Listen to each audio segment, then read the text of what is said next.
Do you share the same musical language, or do you really have to work to get together? I think we have a very similar musical language. It's very easy for us to work together. It's very easy for us to, well, we don't have, well, we talk a lot. We talk a lot with each other anyway. But when we're in the studio making music, we don't have to. We don't really have to search for words to describe what we want from each other when we're helping each other out. Yeah, the communication when we're actually making music is generally very quick, and that's something which comes from having a shared musical language. Yeah.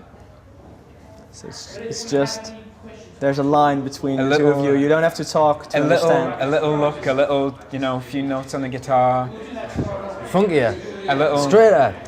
A couple of words and a drum fill, and then we know what we should be doing. Do you consider making music to be more of a rational thing or an emotional thing? There's no separation between the two things. No. It doesn't feel that way for me. Like both sides have to be engaged all the time. Yeah, I mean we're human beings. The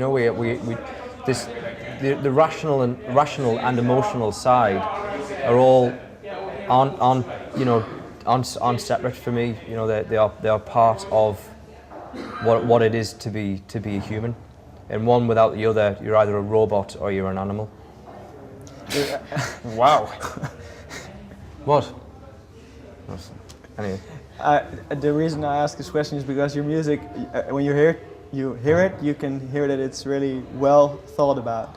It's not just like punk music punk musician who just go. Punk music's well thought about, and all the best punk music, just because it comes across as being musically simple, it's got a concept to it. There's a reason why. It grew, like the Sex Pistols grew from a really strong intellectual concept, and they combined that with this like emotional energy. Or Wire came with this very intelligent concept of how to deconstruct music. But they came up with this emotional energy and urgency. I think maybe like for us it's slightly different in that it's just a constant to and fro between what you feel quite deeply and how you try and make sense of it.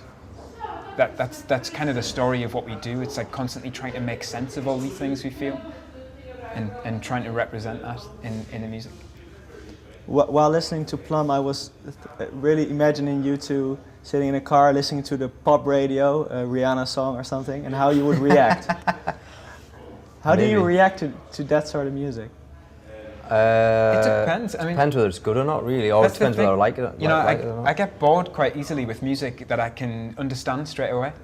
And quite a lot of pop music I can understand straight away. It's like, they've done this, and they've done this, and they've done this, and it fits together that way. Oh yeah, that's fine. And then I don't have to ever hear it again. I kind of like music where I don't understand or I need to really think.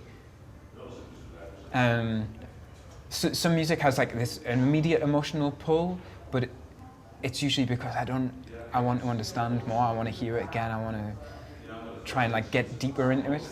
And some pop music actually like totally does that. I mean, one of the things, some of the things we listened to when we were making the record, it's like there were certain Justin Timberlake songs from the first Justin Timberlake album that like they just have such a great sound and really have like energy and complexity in them. But also, Michael Jackson's albums, especially Bad, which like we loved as kids, we kind of rediscovered it, and it has that thing of like this very like emotional world, but so much complexity, and